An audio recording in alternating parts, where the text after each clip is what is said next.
वृंदाचा साखरपुडा झाला होता. घरात आनंदाचं वातावरण होतं, पण वृंदा मात्र या सगळ्यात असूनही कुठेतरी दूर हरवलेली होती. 2 महिन्यांवर तिचं लग्न आलं होतं, पण तिच्या मनात एक भीती घर करून बसली होती. शंतनू, तिचा होणारा नवरा, एक क्लास 1 अधिकारी, समाजात मान, पद, पगार, प्रतिष्ठा, सगळं काही. वृंदाच्या आईवडिलांसाठी तो जणू देवानेच त्यांच्या मुलीसाठी पाठवलेला वर. मुलगा स्थिर आहे, नावाजलेला आहे, आयुष्य सुरक्षित राहील, हे वाक्य तिची आई वारंवार म्हणायची. वृंदानेही घरच्यांच्या संमतीनं त्यांच्या विश्वासासाठी या लग्नाला होकार दिला होता. तिला वाटलं होतं लग्न म्हणजे समजूत, सन्मान आणि हळूहळू उमलणारं नातं. पण साखरपुड्यानंतर काही आठवड्यातच शंतनूचा सूर बदलू लागला.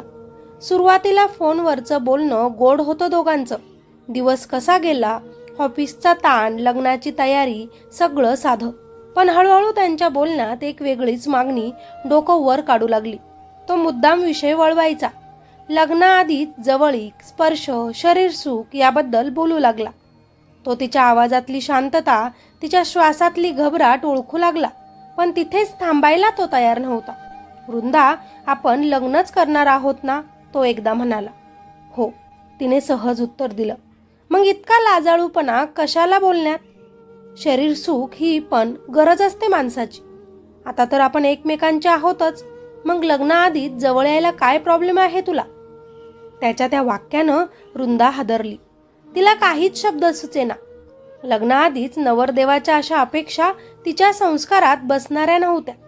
तिनं स्पष्टपणे या गोष्टींसाठी नकार दिला. माझ्यासाठी हे सगळं लग्नानंतरच योग्य आहे, असं तिने ठामपणे सांगितलं. पण शंतनूला तिचा तो नकार मान्य नव्हता. तो तिचा नकार समजून घेण्याऐवजी प्रश्नचिन्हासारखा पाहू लागला. ती माझ्यावर विश्वास ठेवत नाही असं म्हणत तो उलट तिलाच दोष देऊ लागला. वृंदा गप्प राहू लागली. एकीकडे होणारा नवरा क्लास 1 अधिकारी, समाजात त्याचं मानाचं स्थान, आणि दुसरीकडे तिच्या मनात वाढत चाललेली अस्वस्थता. तिला हे सगळं चुकीचं वाटत होतं, पण घरच्यांचा विश्वास, साखरपुड्याचा शिक्का आणि लग्नाची जवळ येत चाललेली तारीख या सगळ्यांखाली तिचा आवाज दबला जात होता. तिने हे सगळं आईला सांगावं का, हा विचार सतत मनात येत होता.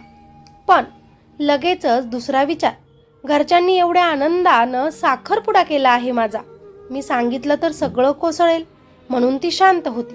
तेव्हाच लग्नाआधी एक छोटी पूजा ठेवू असे वृंदाच्या आईने ठरवले, सगळं नीट मंगल व्हावं म्हणून. त्याचवेळी पूजाच्या दिवशी होणाऱ्या जावयाच्या म्हणजे शंतनूच्या पूर्ण कुटुंबालाही आमंत्रण दिलं होतं. घर सजलं होतं.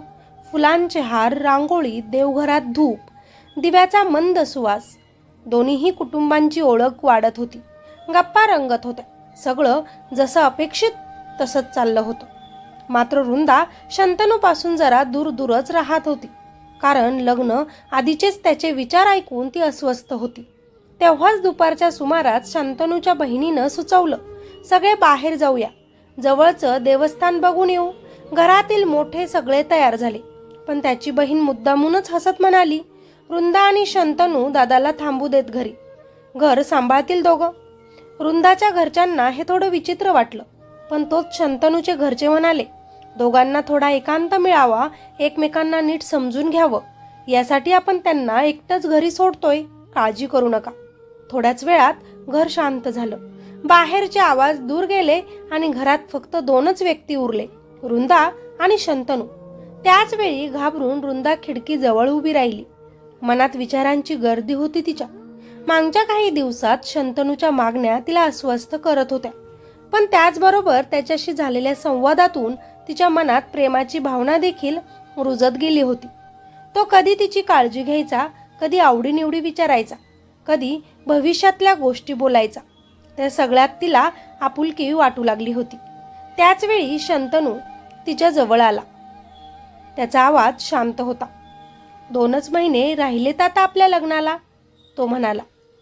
आपली कुटुंब तर एकत्र आली आहेत, सगळे खुश आहेत आपल्यासाठी, मग काय हरकत आहे? मी तर माझ्या होणाऱ्या बायकोकडेच हक्क मागतोय ना. वृंदानं मान खाली घातली. मला हे पटत नाही, ती हळूच म्हणाली. माझ्यासाठी हे सगळं अवघड आहे. मी नाही जवळ येऊ शकत. तिच्या अशा बोलण्यावरतीही तो थांबला नाही. त्याने त्याच्या प्रेमळ शब्दातून तिला समजवण्याचा प्रयत्न केला. प्रेम, विश्वास, लग्नाचं भविष्य सगळं तो एका सुरात मांडत होता. आपण एकमेकांचे आहोत, तो म्हणाला. यात काहीच चुकीचं नाही. दोघांनाही खूप आनंद होईल. मनाची तयारी तर कर, तो म्हणाला. वृंदाच्या मनात नकार देण्याची इच्छा होती, पण त्याचबरोबर प्रेमाची ओढही होती. घरच्यांचा आनंद, ठरलेलं लग्न आणि त्याचं समजावणं या सगळ्यात तिचा नकार हळूहळू कमकुवत होत गेला. त्या दिवशी प्रेमाखातर अखेर तिनं त्याच्या जवळ जाण्याचा निर्णय घेतला आणि वृंदानं स्वतःला त्याला सोपवलं. काही क्षणात दोघे एक झाले. लग्नाआधीच त्यांच्या नात्यानं एक वेगळं वळण घेतलं होतं, पण त्या क्षणानंतर वृंदाच्या मनात अपराधीपणाची हलकीशी जाणीव होती. पण त्याचवेळी दोघेही जवळ आल्यानंतर त्यांच्या नात्यात आपुलकी अजून जास्त वाढल्यासारखी तिला वाटू लागली. त्या दिवसानंतर शंतनूमध्ये तिला बदलही जाणवू लागला. तो बदल लगेच ठळक दिसणारा नव्हता, पण हळूहळू त्याच्या बोलण्यातून, वागण्यातून, निर्णय घेण्याच्या पद्धतीतून तो उमटत गेला. आधी जो शब्दांमधून प्रेम व्यक्त करायचा, तो आता निर्णय घेताना स्वतःला अधिक अधिकारात समजू लागला. आपण एक झालो आहोत ही जाणीव त्याच्यासाठी जवळीक नव्हे तर हक्क बनत चालली होती. शारीरिक जवळीक झाल्यानंतर त्याच्यात एक वेगळीच मालकीची भावना निर्माण झाली होती. कधी सहज हसतच तो म्हणायचा, तू आता माझी आहेस. पण त्या वाक्यात कधी कधी एक सूक्ष्म आदेश मिसळलेला असायचा. आपणपेक्षा माझं अधिक ठळक होत चाललं होतं.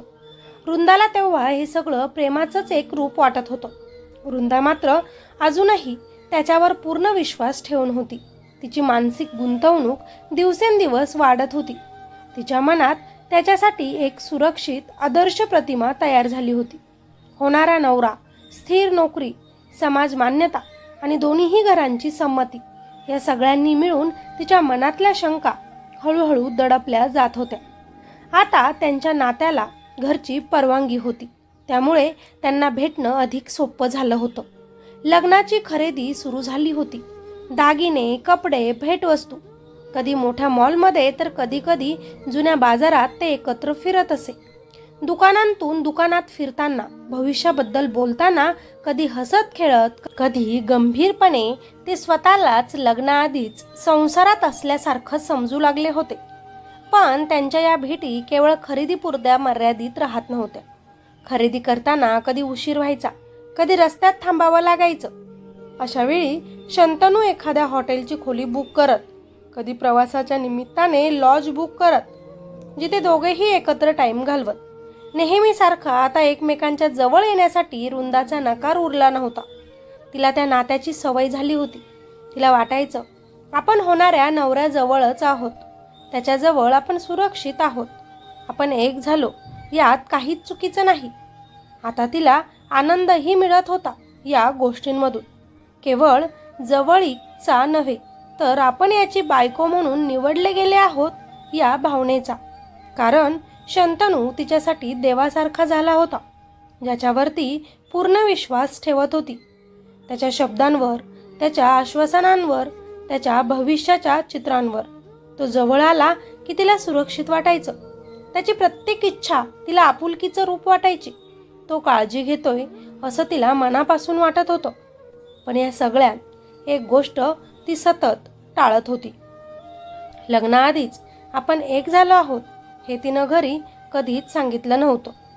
आई वडिलांचा विश्वास तिला माहिती होता. त्यांच्यासाठी साखरपुडा म्हणजे एक पवित्र वचन होतं. त्यांच्या डोळ्यांत आनंद होता. लग्नाची लगबग सुरू होती. त्यांना दुखवण्याचा विचारही तिच्या मनाला शिवत नव्हता. आणि सत्य न सांगण्यामागे तिला एक सोपा आधार मिळाला होता. लग्न तर होणारच आहे आमचं, त्यात काय सांगत बसायचं. लग्नाच्या तारखा जवळ येत गेल्या तसं भेटी वाढत गेल्या. कधी हॉटेल, कधी लॉज, जिथे कोणी ओळखीचंच नसावं अशी जागा ते दोघंही निवडायचे. कधी शंतनूचं घर, कधी वृंदाचं. वेळ, परिस्थिती आणि संधी जशी मिळेल तशी ते भेटायचे. प्रत्येक भेटीत नातं अधिक घट्ट होतंय असंच वृंदाला वाटत होतं. पण शंतनू अधिक ठाम होत गेला, अधिक निर्णय घेणारा, अधिक अपेक्षा ठेवणारा. आपण आता वेगळे नाही आहे, तो सतत म्हणायचा. माझे जे आहे ते आता तुझंच आहे आणि लगेचच काही दिवसांत लग्न तर होणारच आहे. मग मनात येईल तेव्हा जवळ यायला काय हरकत आहे, सोबत असल्यावर. हळूहळू शंतनू तिच्या वेळांवर, फोनवर, भेटींवर प्रश्न विचारू लागला. उशीर का होतो यायला, घरी कुणी काही विचारतं का आपल्याबद्दल. तो हे प्रश्न प्रेमाच्या नावाखाली तिला विचारत असे आणि वृंदा ते स्वीकारत होती, कारण तिला वाटायचं तो काळजी करतोय तिची. आता तिच्या आयुष्यात शंतनूचं स्थान इतकं वाढत होतं की बाकी सगळं तिला दुय्यम वाटू लागलं. मैत्रिणी, छंद, स्वतःसाठीचा वेळ हे सगळं हळूहळू कमी होत गेलं. तिचं आयुष्य आपण या शब्दाभोवती फिरू लागलं. बाहेरून तर सगळं व्यवस्थित दिसत होतं. खरेदी सुरू होती, निमंत्रणाची यादी वाढत होती, घरात लग्नाची लगबग होती. पण आत या नात्यात एक वेगळीच समीकरण तयार होत होती, जिथे प्रेम, विश्वास, सवय आणि हक्क यांच्यातली रेषा हळूहळू पुसट होत चालली होती. वृंदाला हे त्या क्षणी जाणवत नव्हतं. तिला वाटत होतं आपण योग्य मार्गावर आहोत. पण काही नाती अशी असतात ना, जी जवळीक वाढवत असताना माणसाला सावध करण्याऐवजी अधिक आंधळ करतात. आणि वृंदा नकळत त्याच अंधारात अधिक खोलवर चालत होती. खरं तर वृंदाचं लग्न शंतनूसोबत एका साखरपुड्यात ठरलं होतं. तो एक क्लास 1 अधिकारी होता. ही ओळखच इतकी मोठी होती की स्थळं पाहताना वृंदाच्या आईवडिलांच्या मनात त्याच्याबद्दल कुठलीही शंका उरली नव्हती. पहिल्याच भेटीत शंतनूच्या घरच्यांनी दिलेली वागणूक नम्र होती, बोलणं मोजकं आणि शब्द वजनदार होते. तुमची मुलगी खूप छान आहे ते म्हणाले होते. आम्हाला एकही रुपया हुंडा नको, फक्त तुमची मुलगीच द्या घरात, लक्ष्मीप्रमाणे ठेवू. या एका वाक्यावर विश्वास ठेवून त्यांचा साखरपुडा ठरला. घरात आनंदाचा पूर आला. मुलगी सुरक्षित हातात देतोय हा विश्वास त्यांच्या डोळ्यात दिसत होता. समाजात मानाचं स्थळ, हुंड्याची माग नाही, हे सगळं जणू स्वप्नासारखं होतं. पण स्वप्न कधी कधी हळूहळू बदलायला लागतात. लग्नाला थोडेच दिवस उरले होते. तयारीचा वेग वाढला होता. कपडे, निमंत्रण, हॉल सगळं ठरवण्याच्या गडबडीत एक दिवस अचानकच शंतनूच्या घरून त्यांना फोन आला. सुरुवातीला बोलणं नेहमीसारखंच होतं, पण नंतर बोलण्यात सूर बदलला. लग्नात थोडी मदत हवी आहे असं म्हणत त्यांनी रकमेचा विषय काढला. वृंदाचे वडील जरा गोंधळले आणि म्हणाले, तुम्ही तर स्पष्ट सांगितलं होतं लग्न ठरताना, हुंडा नकोय तुम्हाला. त्यावेळी पलीकडून उत्तर आलं, पण आता परिस्थिती बदलली आहे, लग्न जवळ आलंय, थोडं द्यायलाच लागेल काही. त्या थोड्यामध्ये आकडा होता 10 लाख रुपये आणि सोनं. ते ऐकून वृंदाच्या वडिलांच्या पायाखालची जमीनच सरकली. इतक्या कमी वेळात एवढी रक्कम कशी जमवायची? तेव्हा त्यांनी स्पष्ट सांगितलं, आता लगेच इतके पैसे देणं शक्य नाही आमच्यासाठी. तेव्हा पलीकडून आलेलं उत्तर थंड आणि कठोर होतं, मग हे लग्न होणार नाही, आपले संबंध लगेचच तुटतील. फोन ठेवला गेला, पण त्या शब्दांचा भार पुऱ्या घरात पसरला. वृंदाच्या घरात तणाव दाटून आला. आई गप्प झाली, वडील विचारांत पडले. नातेवाईकांना सांगायचं धाडस होत नव्हतं. समाजात काय होईल, आपल्या मुलीचं काय होईल, या प्रश्नांनी सगळ्यांची झोप उडवली. ही गोष्ट जेव्हा वृंदाला कळली तेव्हा तिच्या तर पायाखालची जमीनच खचली. हुंडा नको असं सांगणाऱ्या घराकडून अशी मागणी तिला धक्काच बसला. शंतनूवरचा तिचा विश्वास पहिल्यांदाच डगमगला. तिने आईवडिलांकडे पाहिलं. त्यांच्या चेहऱ्यावरची असहाय्यता तिला चिरत होती. तरीही मुलीचं लग्न मोडू नये म्हणून घरच्यांनी प्रयत्न सुरू केले. ओळखी काढल्या, थोडी मदत मागितली, काही दागिने गहाण ठेवले, कसे बसे 4 लाख रुपये जमवले. आत्ता 4 लाख देऊ, उरलेले 6 लाख आणि सोनं आम्ही लग्नात देऊ, वृंदाच्या वडिलांनी सांगितलं. पण शंतनूच्या घरच्यांना ते मान्य नव्हतं. लग्नाच्या आधीच पूर्ण पैसे आणि सोनं हवं, त्यांनी ठाम सांगितलं. ही बातमी जेव्हा पुन्हा वृंदापर्यंत पोहोचली तेव्हा तिचं काळीज दडपलं गेलं. तिने शंतनूला फोन केला. तिचा आवाज थरथरत होता. हे सगळं काय चाललंय, तिनं थेट विचारलं. आपण ठरवलं होतं हुंडा नाही, आता माझे आई वडील अडचणीत आले आहेत, त्यांना असं दुःखी मी पाहू शकत नाही. तेव्हा पलीकडून काही क्षण शांतता होती. मग शंतनू म्हणाला, माझे घरचे जे म्हणतील तेच मी करेन. ते तुला सोड म्हटले तरी मी तुला सोडेल.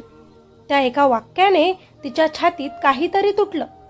तो क्लास 1 अधिकारी, ज्यावर तिनं देवासारखा विश्वास ठेवला होता, तो या क्षणी स्वतःचा निर्णय घेण्यास तयार नव्हता. तिच्या वेदनेपेक्षा घरच्यांचा आदेश त्याच्यासाठी मोठा झाला होता. वृंदाला अचानक सगळं स्पष्ट दिसू लागलं. प्रेम, जवळीक, आश्वासन या सगळ्या आड एक कठोर वास्तव लपलं होतं, जिथे तिच्या भावना दुय्यम होत्या आणि पैशांना पहिलं स्थान दिलं गेलं होतं. तिच्या मनात एकच विचार घुमत राहिला, आपण हे काय करून बसलो आहे. ज्याच्यासाठी तिनं स्वतःला बदललं, ज्याच्यावर तिने अंधविश्वास ठेवला, तोच आज तिच्या बाजूने उभं राहायला नकार देत होता. त्या क्षणी तिला पहिल्यांदाच स्वतःची फसवणूक झाल्यासारखं वाटलं. ज्या शंतनूला वृंदानं प्रेमळ, समजूतदार आणि आपला मानलेला होता, त्याच्यात आता तिला ठळक बदल दिसू लागला. आधीच्या बोलण्यातला मृदपणा नाहीसा झाला होता. शब्द कठोर झाले होते. सूर थंड झाला होता. प्रेमाच्या जागी अधिकार आला होता आणि समजुतीच्या जागी धमकी. हुंडा भेटला नाही तर लग्न होणार नाही, तो स्पष्टपणे तिला म्हणू लागला. हे वाक्य आता विनंती नव्हतं तर दबाव होतं. फोनवर, मेसेजमध्ये, भेटीत तो एकच मुद्दा परत परत मांडत होता. वृंदाला वाटू लागलं जणू तिचं संपूर्ण आयुष्य या एका अटीवर अडकून पडलं आहे. लग्न मोडण्याची भीती तिच्या मनात घर करू लागली. समाजात काय होईल, लोक काय बोलतील, हे विचार तिला अस्वस्थ करू लागले. ही भीती फक्त तिची नव्हती, तिच्या आईवडिलांनाही तिची चिंता सतावत होती. साखरपुडा झाला होता, तारखा ठरल्या होत्या, नातेवाईकांना बोलवलं गेलं होतं. आता सगळं थांबवणं म्हणजे समाजासमोर उभं राहणं. इतके पैसे, सोनं दिलं नाही तर लग्न मोडेल, हा विचार तिला रात्री झोपूच देत नव्हता. आपण तर तन मन त्याला सोपवून बसलो, हा अपराधी भाव तिच्या मनात वारंवार डोकावत होता. आता काय करायचं हे तिला समजत नव्हतं. वडील मात्र तिचे वेगळ्याच विचारांत होते. त्यांनी एक दिवस ठामपणे सांगितलं, हे लग्न आपण आता मोडून टाकूया.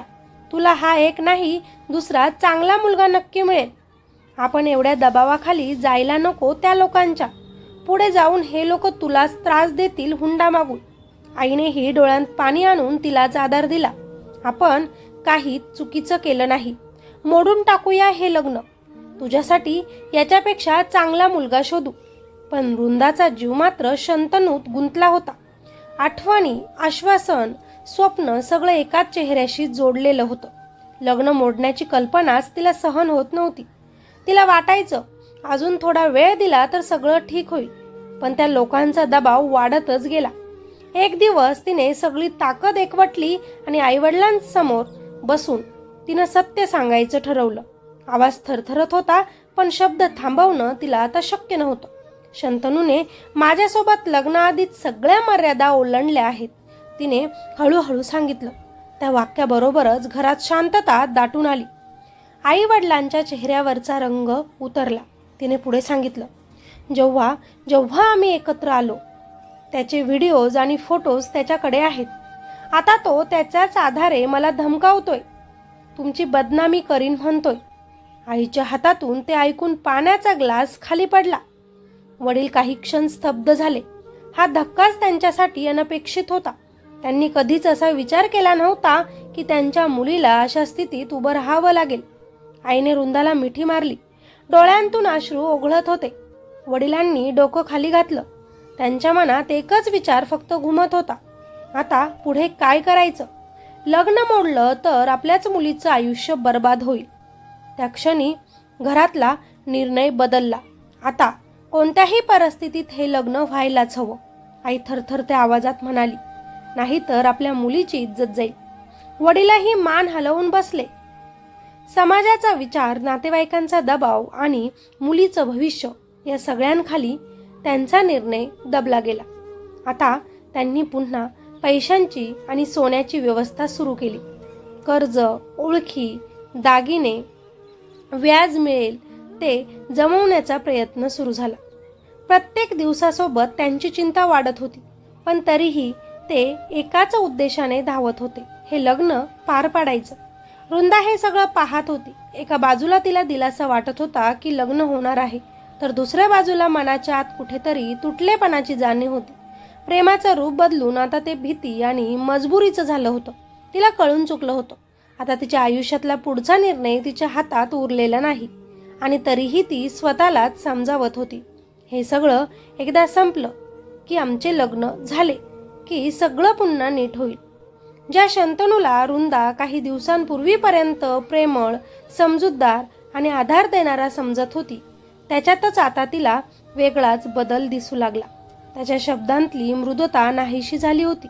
बोलण्यात कडकपणा, वागण्यात हक्काची धार वाढत चालली होती. पूर्वी तो समजावून सांगायचा, आता तो अटी घालू लागला होता.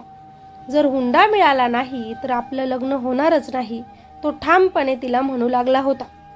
त्याचं हे वाक्य आता विनंतीसारखं नव्हतं, तर धमकीसारखं वाटू लागलं होतं. प्रत्येक फोन, प्रत्येक भेटीत तो हाच विषय काढायचा, कधी थेट, कधी अप्रत्यक्ष. घरच्यांचा निर्णय आहे असं सांगून तो स्वतःलाच बाजूला काढायचा, पण दबाव मात्र तिच्यावरच टाकायचा. वृंदाच्या मनात भीती घर करू लागली. लग्न मोडण्याची कल्पनाच तिला अस्वस्थ करत होती. समाज काय म्हणेल, नातेवाईक काय बोलतील, हे प्रश्न तिच्या डोक्यात घुळू लागले. तिच्या आईवडिलांच्याही चेहऱ्यावर तणाव स्पष्ट दिसू लागला. त्यांनी आयुष्यभर जपलेली प्रतिष्ठा एका निर्णयावर अवलंबून असल्यासारखीच वाटू लागली होती. इतके पैसे, सोनं दिलं नाही तर लग्न मोडेल, हा विचार वृंदाला सतावत होता. तिच्या मनात एक वेदनादायक प्रश्न उभा राहिला. आपण तर तन मन त्याच्यावर सोपवून बसलो आहोत. आता हे सगळं तुटलं तर आपलं काय होणार? आपल्यासोबत कोण लग्न करणार? तिला उत्तर सापडत नव्हतं. इकडे लग्नाला फक्त काहीच दिवस बाकी होते. वृंदा सतत शंतनूशी बोलायचा प्रयत्न करत होती. तिच्या मनात प्रश्नांचा काहूर उठला होता. आता मागे फिरणं अशक्य वाटत होतं. आपल्यात सगळं काही झालंय. ती थरथरत त्याला म्हणायची, मग तू कसं म्हणू शकतोस की लग्न मोडू? तुझं माझ्यावर प्रेम नाही का? ती रडतच त्याला विचारायची. पण शंतनूचा सूर आता पूर्णपणे बदललेला होता. हे बघ, तो थंडपणे म्हणायचा, लग्न करायचं आहे मला तुझ्यासोबत, पण त्यासाठी पैसे लागतील. मी एक क्लास 1 अधिकारी आहे. माझं स्टेटस आहे समाजात. मी हुंडा रिझर्व करतो इतका. तुला माझी बायको व्हायचं असेल तर तुझ्या घरच्यांना पैसे द्यावेच लागतील. मी माझ्या आईवडिलांचंच ऐकतो सगळं. ते नाही म्हटले तर हे लग्न मोडेल. तुम्हाला जे करायचं ते करा, मग आम्ही घाबरत नाही. आता मात्र वृंदा आतून कोलमडत चालली होती. लग्नाची तयारी सगळीकडे सुरू होती. पत्रिका वाटल्या गेल्या होत्या. नातेवाईकांच्या फोनवर आनंदी चर्चा रंगत होत्या. अशावेळी जोपर्यंत पैसे मिळत नाही तोपर्यंत लग्न नाही, हे वाक्य तिच्या घरात भीती पसरवत होतं. आईवडिलांनी पुन्हा एकदा स्वतःला मोडलं. इकडून तिकडून मागून, ओळखी काढून, व्याजावर व्याज घेत त्यांनी पैसे उभे केले, दागिने जमवले. शेवटी पूर्ण रोख रक्कम आणि सोनं शंतनूच्या घरच्यांना हातात दिलं. ते सगळं बघून हे सगळेच समाधानी झाले. आता टेन्शन घेऊ नको वृंदा, आपलं लग्न होणार, शंतनू तिला म्हणाला. त्याचे हे शब्द ऐकूनच वृंदाच्या छातीत अडकलेला श्वास सुटला. तिला वाटलं शेवटी सगळंच ठीक झालं. तिच्या मनात पुन्हा आशा निर्माण झाली. इतकं सगळं सहन करूनही तिने त्याला माफ केलं होतं, कारण तिला अजूनही वाटत होतं लग्नानंतर सगळं बदलून जाईल, सगळंच ठीक होईल. पुढचे 8 दिवस कसे गेले हे तिलाच कळलं नाही. घरात लग्नाची लगबग होती. कपडे आले, दागिने सजले, कार्यक्रमाची यादी तयार झाली. सगळं आनंदात सुरू असल्यासारखं बाहेरून दिसत होतं. त्या दिवसांतही शंतनू 1-2 वेळा तिला हॉटेलमध्ये घेऊन गेला होता. सगळं घडून गेल्यानंतरही वृंदाने त्याला माफ केलं आणि त्याच्यासोबत गेली, कारण तिचा विश्वास अजून पूर्णपणे तुटलेला नव्हता. तिला वाटलं होतं आता पैसे मिळालेत, घरचे शांत आहेत, लग्न ठरलेलं आहे, आता तो पुन्हा बदललेलाच असेल. काही दिवस खरंच तसेच गेले. शंतनू शांत होता. त्याच्या बोलण्यात पुन्हा गोडवा परत आला होता. आता सगळं नीट होईल, तो म्हणायचा. वृंदाही मनातल्या मनात नव्यानं स्वप्न पाहू लागली. सगळं पुन्हा एकदा सुरळीत सुरू झाल्यासारखं वाटत होतं. पण तिला माहिती नव्हतं हे शांततेचं क्षणिक आवरण आहे, कारण अचानक पुन्हा एक वादळ तिच्या आयुष्यात नव्यानं येणार होतं. लग्नाला अवघे 4च दिवस उरले होते. घरात सनई चौघड्यांचा आवाज नसला तरी तयारीची धावपळ सुरू होती. नातेवाईकांची ये-जा वाढली होती. वऱ्हाडांची व्यवस्था, कपड्यांचे गठ्ठे, देवपूजेची तयारी, सगळं काही शेवटच्या टप्प्यात होतं.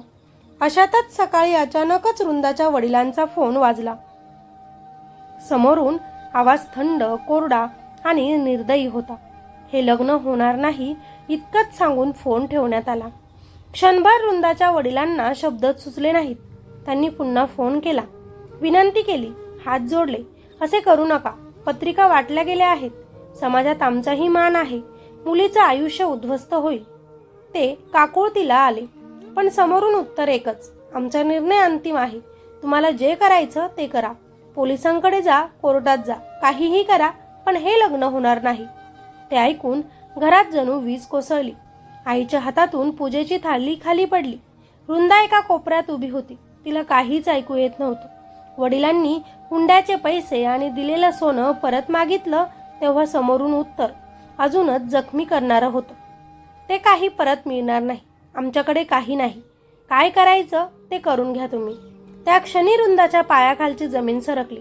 तिच्या डोळ्यांसमोर अंधार आला. तिने शंतनूला फोन लावला. एकदा, दोनदा, 10 वेळा फोन वाजत राहिला, पण उचलला गेला नाही. प्रत्येक रिंग सोबत तिचं काळीज धडधडत होतं. अखेर अनेक कॉलनंतर त्यानं फोन उचलला. आपल्यात सगळं झालंय. आता असं कसं वागू शकतोस तू? तिचा आवाज थरथरत होता. पण समोरून आलेला आवाज पूर्णपणे बदललेला होता. माझ्या घरचे म्हणतील तेच मी करणार. हे लग्न मोडलं आहे. तुम्हाला जे करायचं ते तुम्ही करा. तो निर्विकारपणे म्हणाला. वृंदा अजून काही बोलणार इतक्यातच त्याने पुढचं वाक्य टाकलं. आणि हो, जर तुम्ही पोलिसांकडे गेलात तर माझ्याकडे असलेले सगळे व्हिडिओ, फोटो सगळीकडे मी व्हायरल करेन. त्या शब्दांनी तिच्या अंगात शहारे आले. तिला तर श्वास घ्यायलाही त्रास होऊ लागला. ज्या माणसाने कधी काळी मी तुझ्यावर खूप प्रेम करतो असं म्हटलं होतं, तोच आता विष ओकत होता. लग्नाआधीच जी मुलगी जवळ येते, शारीरिक सुख देते, ती आधी किती लोकांच्या जवळ गेली असेल कोण जाणे. असं घाणेरडं विधान त्यानं केलं होतं. प्रत्येक शब्द तिच्या आत्म्यावर ओरखडा काढत होते. तिचा फोन तिच्या हातातूनच खाली पडला. वृंदा सुन्न झाली. तिच्या डोळ्यांसमोर सगळं आयुष्य तुटून पडत होतं. विश्वास, प्रेम, स्वप्न, सगळं काही. आई वडिलांच्या डोळ्यांतली भीती, समाजाचा दबाव आणि स्वतःच्या मनातली अपराधी भावना सगळं एकाच वेळी अंगावर येत होतं. त्या क्षणीच तिला स्पष्ट जाणवलं की हा प्रेमाचा अपघात नव्हता. हा तर रचलेला एक कट होता. तिला वापरून, तिच्या विश्वासाचा गैरफायदा घेऊन, तिच्या मौनाचा शस्त्र म्हणून वापर करणारा तो माणूस होता. आता रडून काहीच मिळणार नव्हतं. वृंदा शांत झाली, खूप शांत. डोळ्यांतलं पाणी आटून गेलं. मनात एकच विचार घोळत होता, आता माघार नाही. आता सहन करायचं नाही. आता गप्प बसणं म्हणजे स्वतःचाच खून करणे आहे. म्हणून मोठा निर्णय घेणे महत्त्वाचं होतं. लग्न मोडल्यानंतर घरात जणू स्मशान शांतता पसरली होती. फोन वाजत होते, नातेवाईक विचारत होते, पण उत्तर देण्याची ताकद कुणातच नव्हती. शंतनूचा फोन पूर्णपणे बंद होता. त्याच्या घरच्यांनीही संपर्क तोडला होता. प्रत्येक क्षणाबरोबर वृंदाच्या मनातली भीती वाढत होती, पण त्याचबरोबर तिच्या मनात एक वेगळाच निर्धार आकार घेत होता. रडून, लपून, सहन करून काहीच मिळणार नाही हे तिला स्पष्ट जाणवलं होतं. आई वडील अजूनही धक्क्यातच होते. नको ग बाळा, पोलिसांत गेलीस तर समाज काय म्हणेल? तुझं आयुष्य अजून कठीण होईल. आई काकुळतीला आली. वडील शांतपणे बसून होते, पण त्यांच्या डोळ्यात अपराधीपणा आणि असहाय्यता होती. त्यांनी आपली सर्व कमाई, इज्जत, मानसन्मान सगळं या लग्नासाठी पणाला लावलं होतं. तरीही मुलीच्या आयुष्याचं रक्षण करता आलं नाही ही जाणीव त्यांना पोखरत होती. पण वृंदा त्या दिवशी पहिल्यांदाच ठाम होती. मी गप्प बसले तर तो पुन्हा कुणाची तरी मुलगी फसवेल. माझं आयुष्य उद्ध्वस्त झालंय, पण मी त्याला मोकळं सोडणार नाही, ती स्पष्ट शब्दात म्हणाली. आई वडिलांनी तिला थांबवण्याचा प्रयत्न केला. रडले, समजावलं, पण तिचा निर्णय मात्र पक्का झाला होता. तिनं थेट पोलीस ठाण्याची वाट धरली. पोलीस ठाण्यात पाऊल टाकताना तिच्या अंगात थोडी भीती होती, पण त्याहून जास्त आत्मसन्मान जागा झाला होता. समोर बसलेल्या महिला अधिकाऱ्याला तिनं सगळं सांगायला सुरुवात केली. एकही गोष्ट लपवली नाही, एकही शब्द बदलला नाही. तिचा आवाज थरथरत होता, पण शब्द मात्र ठाम होते. एका संस्थेमार्फत मला हा मुलगा लग्नासाठी भेटला. तो स्वतःला क्लास 1 अधिकारी सांगत होता. आमचं बोलणं वाढलं. घरच्यांनी साखरपुडा ठरवला. सगळ्यांसमोर साखरपुडा झाला. त्याने मला विश्वास दिला. लग्नाचं स्वप्न दाखवलं. ती सांगत होती. तिच्या डोळ्यात पाणी आलं, पण तिनं स्वतःला कसं बसं सावरलं. लग्न ठरल्यावर त्याने माझ्यावर दबाव टाकायला सुरुवात केली. मी होणारी बायको आहे असं सांगून माझ्या मर्यादा मोडल्या. मला वाटत होतं लग्न होणार आहे, सगळं ठीक होईल. त्याच विश्वासावर मी स्वतःला त्याला सोपवलं. तिचा आवाज जड झाला. तिनं पुढे सगळं सांगितलं. हुंड्याची मागणी, पैसे, सोनं, धमक्या, व्हिडिओंचं भय. माझ्या घरच्यांना माझेच व्हिडिओ दाखवून त्यानं धमकावलं आहे. त्यांच्याकडून पैसे लुबाडले, लग्न मोडलं. माझी इज्जत रस्त्यावर आली. आता माझ्यासोबत कोण लग्न करेल हा विचार माझ्या आईवडिलांना रात्री झोपू देत नाही. ती बोलत असतानाच पोलीस अधिकारीही गंभीर झाले. माझ्या आईवडिलांनी त्यांच्या पायावर डोकं ठेवलं. त्याला लग्न कर म्हणत राहिले, पण आता मी शांत बसणार नाही. माझे कधीच लग्न झाले नाही तरी चालेल. आयुष्यभर मी एकटी राहीन, पण त्याला शिक्षा झालीच पाहिजे, ती ठामपणे म्हणाली. तिच्या जबाबावरून तात्काळ त्या कुटुंबावर गुन्हा नोंदवण्यात आला. फसवणूक, हुंडा, प्रतिबंधक कायदा, ब्लॅकमेलिंग, मानसिक व शारीरिक शोषण. पोलिसांनी लगेचच तपास सुरू केला. शंतनूचा पत्ता, नोकरी, फोन रेकॉर्ड्स, बँक व्यवहार सगळ्यांचीच माहिती गोळा होऊ लागली. तपास जसा जसा पुढे गेला तसा एकामागून एक धक्कादायक खुलासे समोर येऊ लागले. सगळ्यात पहिला धक्का म्हणजे शंतनू खरंच क्लास 1 अधिकारी नव्हताच. तो तर एक छोट्या पदावर काम करत होता आणि स्वतःची ओळख मोठ्या अधिकाऱ्यासारखी करून देत होता. त्याने बनावट कागदपत्र, खोटे ओळखपत्र वापरून अनेक ठिकाणी स्वतःची प्रतिमा उंचावली होती. दुसरा खुलासा अजूनच गंभीर होता. पोलिसांच्या हाती काही जुन्या तक्रारी लागल्या, वेगवेगळ्या जिल्ह्यांतून आलेल्या, पण मध्येच मागे घेतलेल्या केसेस. नावं वेगवेगळी, पण पॅटर्न तोच. लग्नाचं आमिष, शारीरिक संबंध, पैसे, धमक्या आणि शेवटी लग्न मोड. तिसरा धक्का म्हणजे त्याच्या फोनमधील डेटा. पोलिसांनी तांत्रिक मदतीनं त्याचा फोन ट्रॅक केला, तेव्हा अनेक महिलांचे फोटो, व्हिडिओ, चॅट सापडले. सगळ्यांनाच लग्नाचं स्वप्न दाखवलेलं, सगळ्यांनाच भावनिकरित्या अडकवलेलं. वृंदाला हे सगळं कळलं तेव्हा तिच्याही अंगावर काटा आला. तिला दुःख झालं, पण त्याहून जास्त संताप आला. म्हणजेच मी एकटीच नाही, माझ्यासारख्या अजून किती जणी फसल्या हा विचार तिच्या मनात घोळत राहिला. पोलिसांनी तिचा जबाब अजून मजबूत केला. लग्न जमवणाऱ्या संस्थेची चौकशी सुरू झाली. त्या संस्थेमार्फत अजून किती विवाह जुळले गेले, त्यात शंतनूची भूमिका काय होती याचा तपास आता सुरू झाला. त्याच्या कुटुंबियांनाही चौकशीसाठी बोलविण्यात आलं. हुंड्याचे पैसे कुठे गेले, सोनं कुठे आहे याचा मागोवा घेतला गेला. आई वडील अजूनही घाबरले होते, पण आता त्यांच्या मनात थोडी आशा निर्माण झाली होती. मुलगी मोडून पडली नाही, तिने अन्यायाविरुद्ध उभं राहण्याचं धाडस केलं याचा त्यांना अभिमान वाटू लागला. वृंदा मात्र शांत होती. आता तिच्या डोळ्यात अश्रू नव्हते तर ठामपणा होता. तिला माहिती होतं हा लढा सोपा नाही. समाज प्रश्न विचारेल, नावं ठेवेल, पण ती मागे हटणारी नव्हती. कारण आता हा प्रश्न फक्त तिच्या आयुष्याचाच नव्हता, तर अशा प्रत्येक मुलींचा होता जिला प्रेमाच्या नावाखाली फसवण्यात आलं होतं. तपास जसा जसा खोलात गेला तसतशी संपूर्ण यंत्रणाच हादरवणारी सत्य समोर येऊ लागली.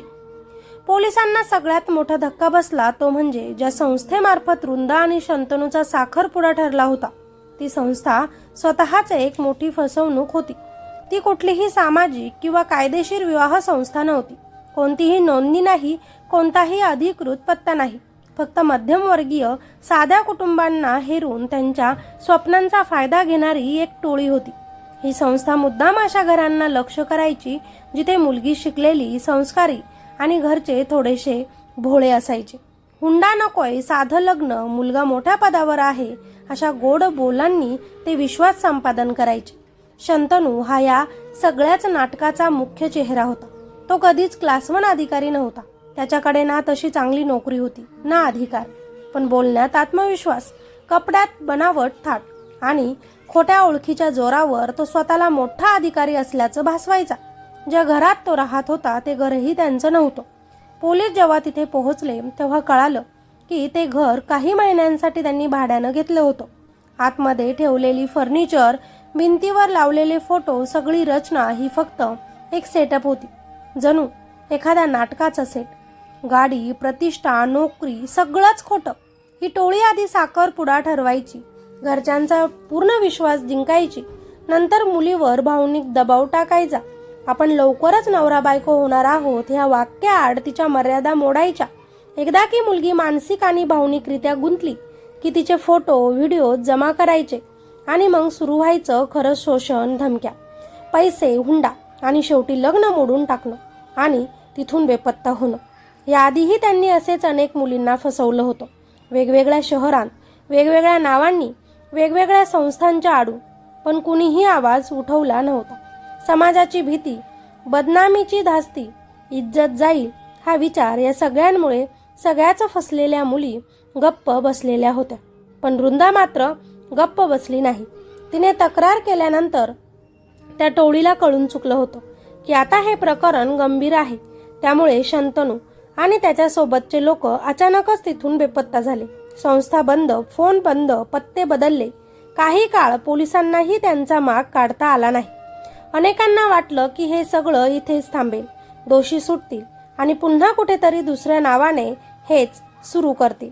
पण वृंदा मात्र थांबली नाही. तिच्यासाठी ही फक्त केस नव्हती तर आयुष्याचा प्रश्न होता. तिने पोलिसांच्या संपर्कात राहून स्वतः माहिती गोळा करायला सुरुवात केली.